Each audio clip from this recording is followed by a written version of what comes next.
All right. Hey, everybody. Welcome to the webinar. Today, we're going to talk about, welcome to the webinar on this exciting voting day here in the United States. In any case, if you're listening in the future to the replay, you know who won the election, or at least, well, maybe it depends how far in the future you're listening. In any case, we're here today to talk about failure. We're here to talk about failure, not because we want to fail, but because sometimes by studying failure, we can figure out how to be successful. So the webinar today is going to talk about three reasons, the three main reasons new products fail. And by understanding those, we have an opportunity to do something about it. And here, I'm going to go ahead and share my screen. Caitlin, if you can switch that around. There we go. Share. And sorry, 1 second.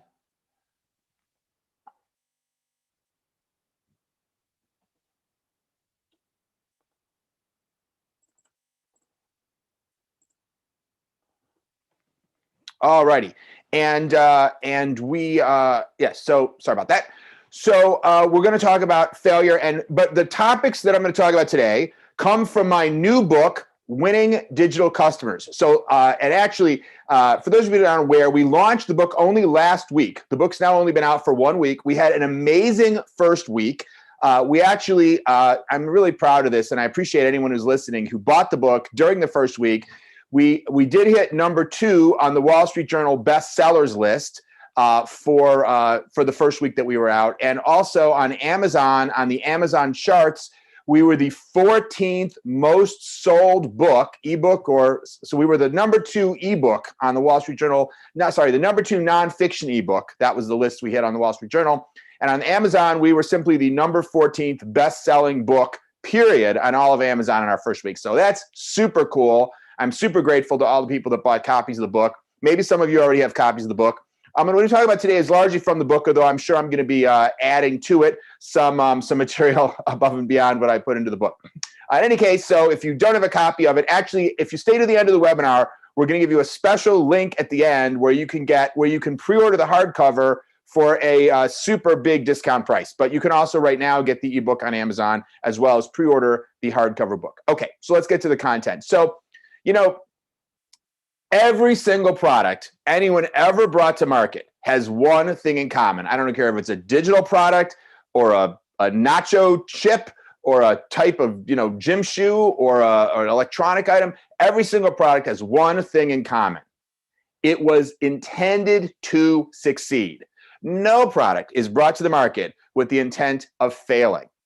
And yet, many studies have shown that something like 9 out of 10 new products that are launched do fail. So why is that? Why do so many products fail? Well, our research has shown there are 3 main root cause reasons. And during our 30 minutes here today, we're going to dive into these 3 reasons and talk about what they are and what you can do about them. So the first is the wrong value proposition. You came up with a concept of a product that was launched and really it didn't meet the needs of the marketplace. The second is failure to execute. You might have had the right idea, but you just didn't successfully get the product to market as intended.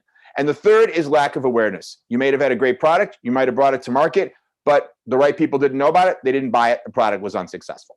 So those are the 3 root reasons, but let's talk about each one in more detail. So the wrong value proposition. This is perhaps the most common reason in my experience.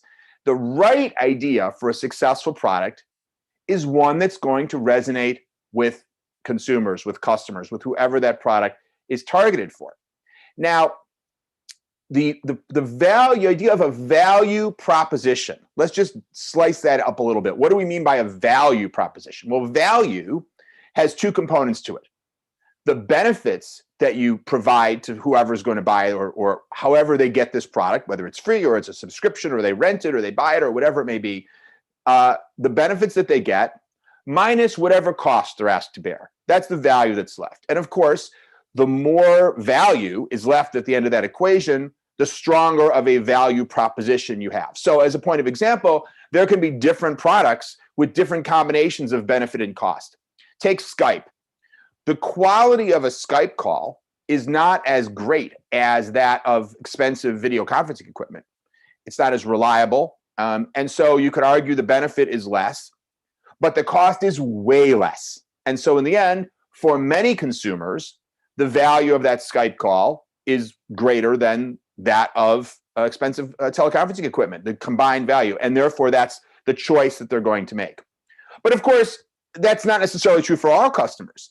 There's different customers for whom the perceived benefits against the cost are going to be different. That's why different products appeal to different markets. For example, Spotify offers a huge access to a huge library of music for relatively low monthly subscription price. I think I'm paying like $12.99 or something like that a month for Spotify now. Whereas historically, Apple has been in the business of selling individual tracks of music for 99 cents each. So which of those is a better value proposition? Well, the answer is for some customers, they would rather just pay $12 a month or whatever it is and know they can access any song. But if they stop paying, they lose access. And for other customers, they'd rather pay for each track knowing they have it for their lives, because it depends on how they use music, right? And different things that they may care about. And that's perfectly fine, because your value proposition doesn't have to be the strongest value proposition for everyone on the planet. You don't need all those people to buy your product to be successful. It only needs to be the strongest value proposition for your customer. So key, of course, is going to be to understand your customer so you can ascertain whether that value proposition is strong enough for them. But for that customer, you need there's really two hurdles you have to overcome. And the first is the basic question of, is the benefit of this product worth it compared to the cost? And then the second hurdle you have to overcome, before we talk about the second hurdle, and just a few examples, right? Products that just the value proposition didn't resonate. Of course, the greatest product failure example, or at least the most dramatic one of all time, is probably New Coke. For those of you who are old enough to remember New Coke, Coca-Cola launched a new formulation of Coke back in the 80s, and it was a colossal failure. It was sweeter. It was meant to compete with Pepsi. But for them, that value proposition, and this makes an important point here, which is that they were trying to more effectively compete with other products that were a little sweeter than Coca-Cola. And they had reason to think that that would make their product more successful.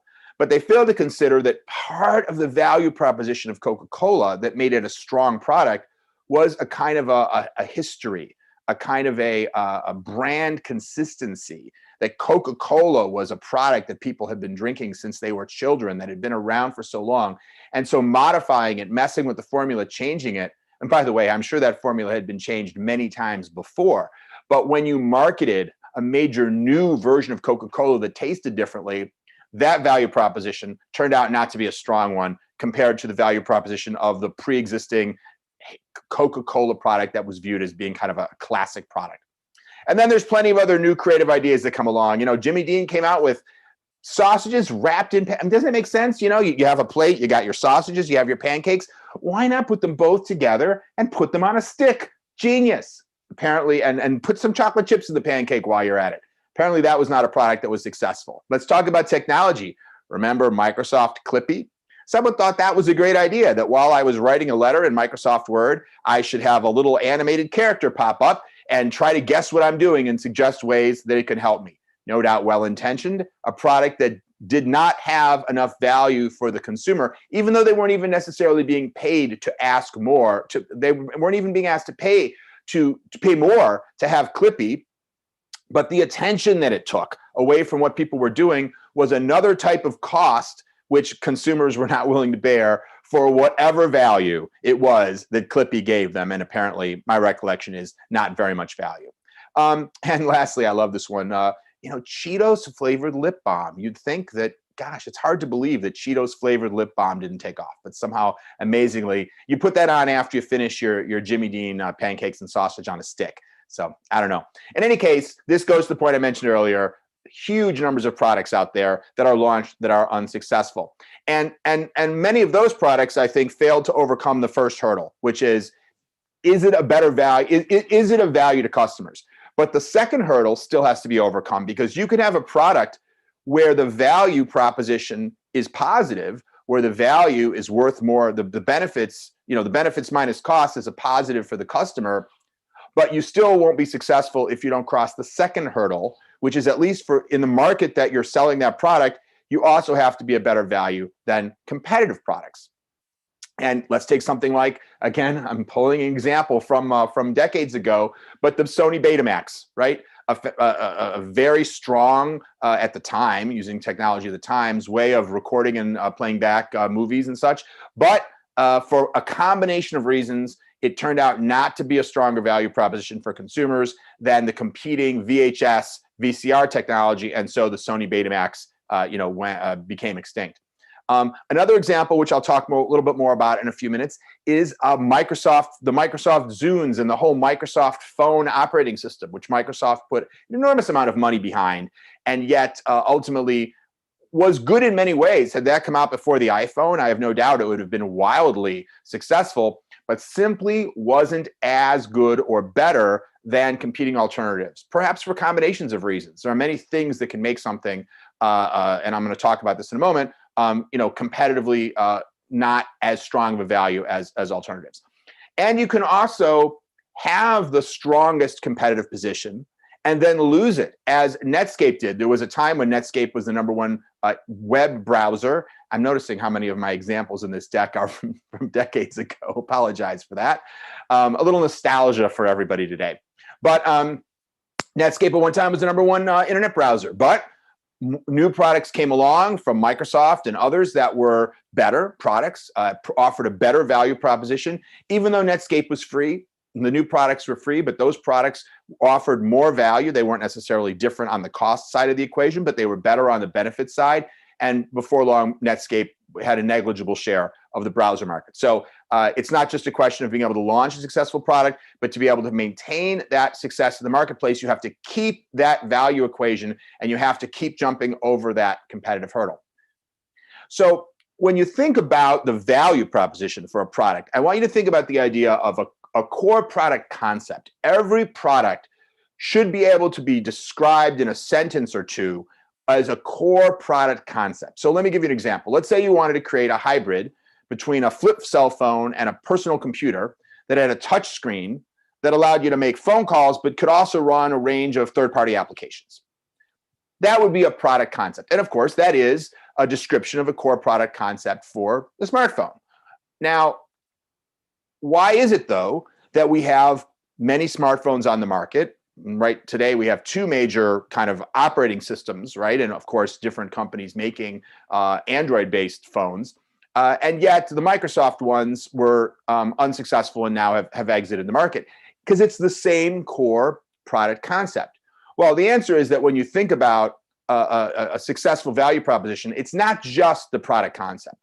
Products are multi-tiered, and beneath the product concept, you've always got other components, right? You've got the features of that product. You've got the physical characteristics. So the features are, what does the product do? And not only what does it do, but how well does it do it? How fast does it run? How well does it perform? How long does it take for the batteries to die? Things like that. Then you have the physical characteristics of a product, which could include the product itself, its packaging, its size, its weight, its color, its material, its durability, all those types of factors. And then you have, how do you get the product? How do you buy it? As well as its cost. Is it something I have to go to a store to buy? Is it something that I order online? Is it something I have to pay a one flat price for? Is it something I buy on a subscription basis, et cetera? So these are all components that make up a total product. It's basically a whole bunch of different questions that you need to think about answering in order to have a complete vision of a product. So when we talk about the first reason products fail, which is that they just have the wrong value proposition, I want you to think about the fact that the value proposition is not only the core proposition, the core value proposition, but it's actually the complete pyramid of the components that make up a product. So think about products that you may have launched that may have been successful or unsuccessful. What did the different components of that pyramid look like? And how did they contribute to the success or failure of that particular product? Or similarly, you can think about products that you use in your daily life, those that you've abandoned and no longer use, or those that you've rejected. They might have failed you at one or multiple levels of that pyramid, even if there were other levels that you liked. Maybe you liked the way a Chevy Camaro looked cool, but you tried to drive it and it was too cramped for you, or it didn't have your ability to connect your iPhone for Apple AirPlay. And so without that feature, you didn't want it, or whatever the case may be. Because some products have been massively successful breakthroughs by copying almost every aspect of another product and innovating just on a single level of that product pyramid. Take something like Gmail, right? Super successful, really was like many other email platforms, but when it came out, it was free. And at the time, that was a breakthrough.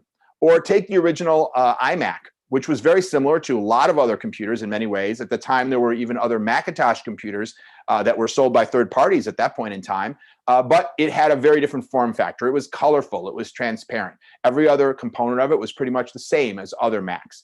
And something like the new mirrorless cameras that have come out in the last few years to replace DSLRs, they are very similar to a lot of other cameras, but this is a high growth market compared to other camera markets that are being decimated by mobile phones.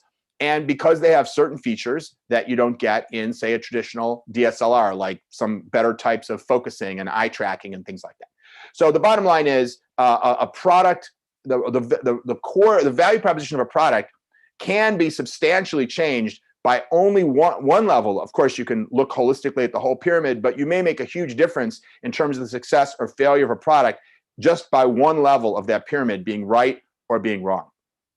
And by the way, as long as we're also talking about competition here, the second hurdle of having the right value proposition, bear in mind that it's not only competitive competition, you often also have competition from inaction. You know, if you look at something like the Apple Newton, when that came out, you know, in a very early, arguably early predecessor of the iPhone, but a tablet computer or the iPad that had, you know, very interesting features and very interesting form factors, really probably just didn't function quite well enough, right? It tried to use handwriting recognition, but it often made mistakes in your handwriting and often was ridiculed on television and in cartoons for that reason. But you know, did customers say, well, I have to find a product that has a better capabilities in this area? Did they lose out to a competitor? Not really. People just didn't buy any products in that product category until there was something that was more compelling to them, which was, you know, a number of years later, maybe when the Palm Pilot came out, although that was a very different type of product because it was trying to do so much less. But ultimately, a much better value proposition. It was lower cost, less ambitious, but worked more effectively. And as I touched on earlier with the browsers, just because something's free doesn't necessarily mean that you're at par with your competition in terms of cost. You remember we said before that value proposition is benefits minus cost. And you might say, well, if my product is free, it's as good as it could possibly get from a cost perspective. Well, actually, there are a number of factors of cost that influence you, even if you're free. One thing is, if a product requires the user to do more work, or interrupts or disturbs the user, or inconveniences the user in some way, even if you don't ask for their money, that can be perceived as a cost. An example would be a free website or a free app that uses advertising. If an app interrupts the user too often, there's a cost the users asked to bear in terms of their time and effort. And if a competing product is doing that less, you may, in fact, be losing out on the cost side of that equation, even though you're not asking for any money. And there are products even that have a negative cost to the consumer because they actually pay them to use the product. I use a browser plugin, for example. There's several. Honey is one example, and WikiBuy is another that was recently purchased by Capital One. And WikiBuy, when I go onto different websites and make purchases, actually accumulates. I don't pay anything for WikiBuy. And then as I use it, I get credits that ultimately I can turn into like a cash card that I can use places like Walmart. So essentially, they are paying me to use their product. And there are other examples along the same lines. Certainly, something like a credit card with a loyalty program is actually paying me to use that product. And in those cases, if you don't pay as much as your competitor, if you don't give as many points as your competitor, you may also be losing out on the cost side of that equation, even if your benefits are just as good, and even if you're not charging anything at all for that product, that credit card, whatever it may be. So just a few nuances and things to think about as you think about your products in terms of the value proposition, because as we said, the first reason, and we're getting ready to move on to the second reason, but the first reason products fail is that they're just the wrong value proposition. So Let's talk about the second reason products fail, which is failure to execute. I can have the right idea. I can have a value proposition that consumers would love. If I just don't effectively bring it to market, and there are many ways in which you can fail there, then that can cause the failure.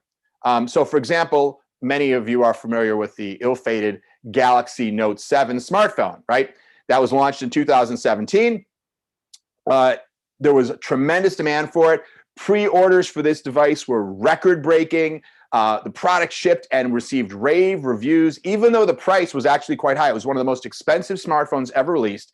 And yet there was tremendous demand. There was backlog, back orders for this product until the battery started catching on fire, right? Remember that? And they had to recall 2.5 million phones. And at the time, Samsung's valuation dropped by over $26 billion. And for several years after that, Samsung had the wonderful brand advertising of every time you got on a flight, the airlines would announce, please let us know if you are carrying any Samsung cell phones because they could explode. You know, isn't that wonderful for your brand perception? So thankfully at this point, Samsung has moved past that, but clearly a massive product failure, despite the fact that this was a product that clearly was the right value proposition. The features, even the high price point, the speed, the functions, everybody loved it, except for this aspect of the failure to execute in the form of, safety and overheating. One of the things that we like to use in our consulting work is something we call the execution gap model. And there's actually a part of this that relates to the first reason products fail, which is the wrong value proposition, and part of it that relates to the second reason, which is failure to execute. Whenever we're trying to do kind of a retrospective, look back at a product and say, okay, how do we assess the success of this product? We like to think about these three circles. First, we say, what was the intent, right? That's another way of saying, what was the product concept? What did that pyramid look like? What were we trying to accomplish with this product when we brought it to market? And then we look at what actually happened, right? Now I'm in the lower right, the experience, what the actual product was when it came to market. Now, in a perfect world, these two circles would overlap, right? If they're exactly the same, it means we brought to market the exact product that we envisioned. But very often, it's not quite that way. There can be an execution gap between these two things, right? Now, it might be a small gap that doesn't necessarily cause a huge problem, or it could be a giant gap like the product catches on fire. In any case, we worked on another project actually with a software company that brought out a project management software product that was so awesome. It had like these amazing features. Conceptually, consumers loved, or the users of the product, mostly businesses, they loved the features that this product had. But when the product was launched, it really just had one big execution problem. It was slow. It was slow. And so you change your project plan and it would recalculate for like 3 seconds. And that was all it took. It wasn't that they wanted it to be slow. It was just that the concept was so sophisticated that it took the computer a few seconds to recalculate. And that execution gap was the difference between a successful product and an unsuccessful product. And then the lower left is expectation. What did the customer actually want? What problem are they trying to solve? And how well was our intent aligned with the needs of the customer? Because if the desire of the customer and the intent are the same, if those two circles overlap, well, then we've come up with a fantastic product concept. Clearly, in the case of the Galaxy Note 7, there was good alignment there. The intent of the product was very well aligned with the expectations of the customer. But if they're not aligned, if the circles are farther apart, that's when we get what we call the insight gap. Because presumably you want your product to be successful. If it's not aligned with the expectations of customers, it's probably because you don't have the right insights. And so that's what we call the insight gap. And of course, if they're both right, or they're both wrong, you have the bottom part, which is what's the difference between what the customer expected and what actually happened. And that we call the satisfaction gap. Because when those two come together, then obviously that's a completely successful product launch. We had the right idea and we executed it successfully. And to the degree that we've missed on either of those other 2 points, then there's probably a satisfaction gap. And the more we've missed, well, the larger the satisfaction gap. So there's a model that you can use when you think about just how to step back and analyze what happened, because it's important to think about where the problem was if you're going to go try to fix it. If you had a great idea, but you didn't execute it well, and it's not successful, then maybe you don't need to go revise the idea. Maybe you just need to look at the execution. All right, and rounding the corner here, and we're doing good on time. Let's talk about the third and last of the primary reasons that products fail, which is lack of awareness. Even if you have a great idea and it's well executed, if people don't know about it, and if the right people don't know about it, or enough of the right people don't know about it, it can still fail. They say that Ralph Waldo Emerson is the originator of the quote, if you build a better mousetrap, people will beat a path to your door. The implication here being, just create a fantastic product. And if you do that, people will find you. They will hunt you down to get your better product. Well, first of all, historians now say that despite decades of that quote being attributed to Emerson, in fact, history now contradicts that. And apparently it was not, in fact, Emerson who was the originator of that quote, despite him regularly having it attributed to him. But even more importantly, the idea itself is clearly false. I looked this up. There have been over 4,400 patents issued for mousetraps only just in the United States by the US Patent Office.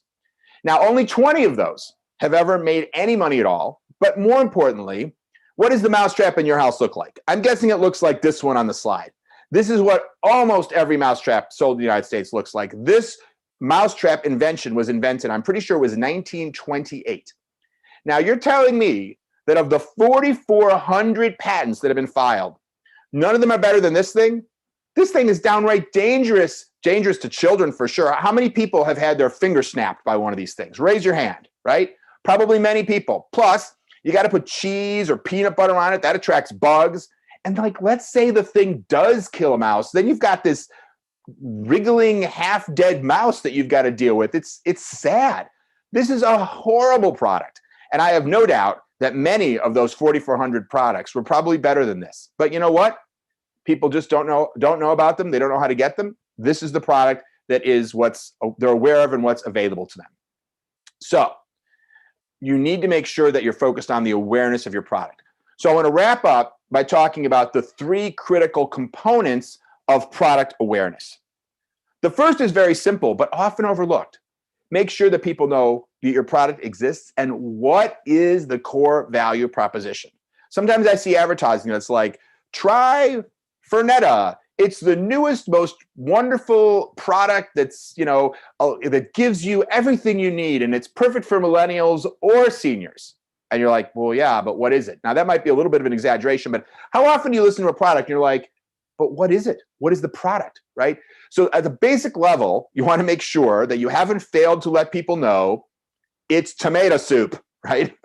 We've just opened a new Chinese restaurant, whatever it is. Just at a very basic level, what the heck is it?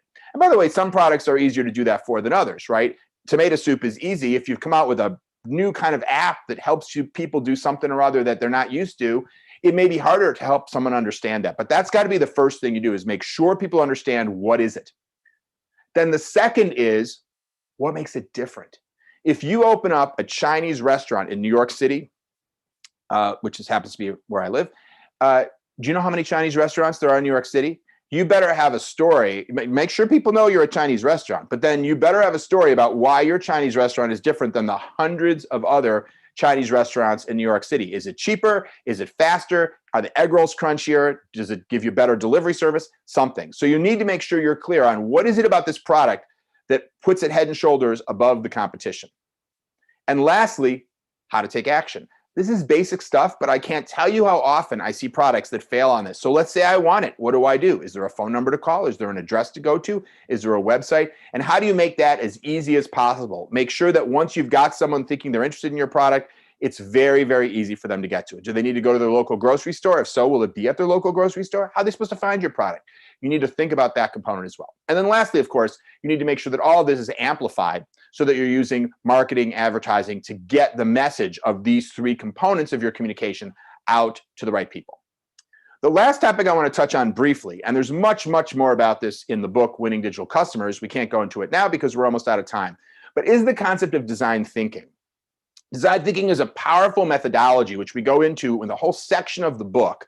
And we've actually created a 2.0 version of design thinking that aligns even better with these reasons products fail. And I'm just going to switch the slides to our 2.0 version because I'm in just giving you the quick overview here. But essentially, it's a process for product development that starts by making sure that you're focused on your customer, understanding what their needs are. And there are many tactics that we go through in the book for how to do that. And that's so critical to making sure that you have the right value proposition, making sure that you're really understanding the needs of your customer to bring that intent together with customer expectations, as we looked at in that earlier diagram.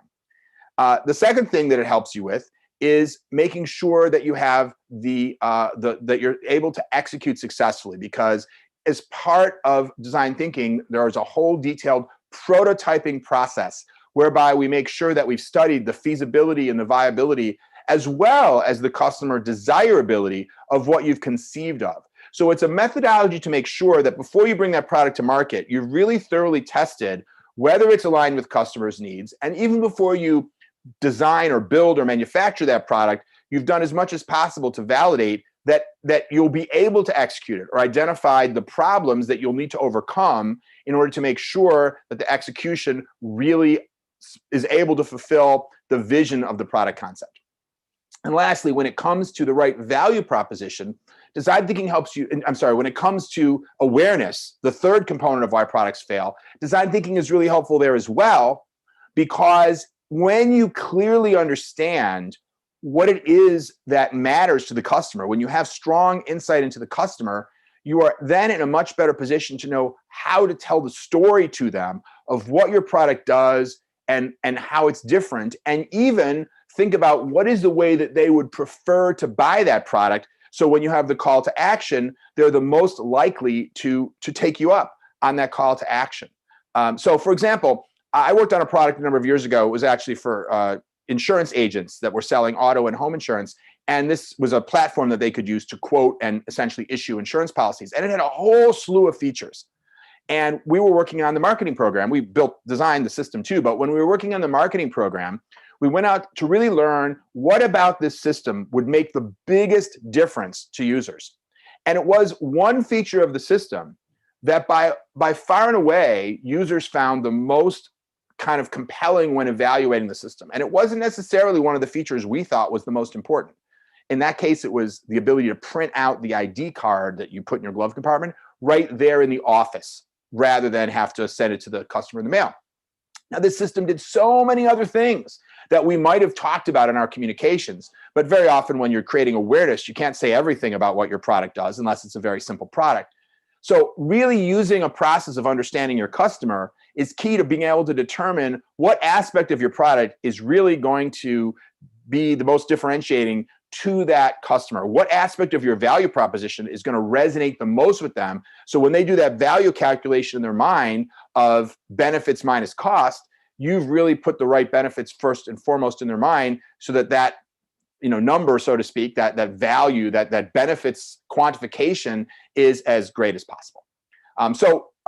Thank you for joining. These were the 3 reasons new products fail: the wrong value proposition, failure to execute, and lack of awareness. If you have been failing on some of your product development efforts, don't feel bad. First of all, as we said at the beginning, 9 out of 10 new products fail. So that's part of the game. And Bill Gates once said, hey, success is a lousy teacher. It's our failures that teach us the most. So that's absolutely part of the process. And at the same time, good to learn from them. And that's what we've tried to do. And that's what's led us to some of the content that we've been going over with you over the course of the last 30 minutes. So I wish for you that you will take this information and your own ingenuity and creativity and create breakthrough products that really resonate with your customers. And I want to encourage you to pick up the book, Winning Digital Customers. What I've just gone over is just one part of one chapter of a 21-chapter book.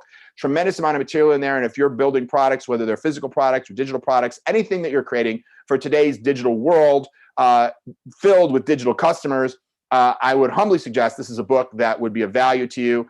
You can learn more about it, and you can pre-order the book. The book is available now for pre-order on Amazon for, I believe it's $27.99. The hardcovers come out in January, I think January 4th. But if you go to this special URL, wdc.ht/pre-order, you can pre-order the book directly from us. This is the hardcover book, which we will ship to you for only $9.99 plus shipping. And I think the shipping's like $5 or something. So it's still way cheaper, even with free shipping, than getting it on Amazon. So if you'd like it, you're welcome to do that. Or you certainly can pre-order from Amazon. That's fine as well. Or you can get the Kindle version, which is actually available now, and you can get that from Amazon. So hope you pick up the book. If you do, there's also a website filled with additional supplemental training videos, templates, additional ebooks with additional material to help you even more in your product development journey. Make sure you go to the website and sign up for that and get those free bonuses that come with the book as well. And with that, I thank you for joining us today on this webinar, and have an awesome day. And if you're watching this live, go vote if you haven't voted. Have a great day.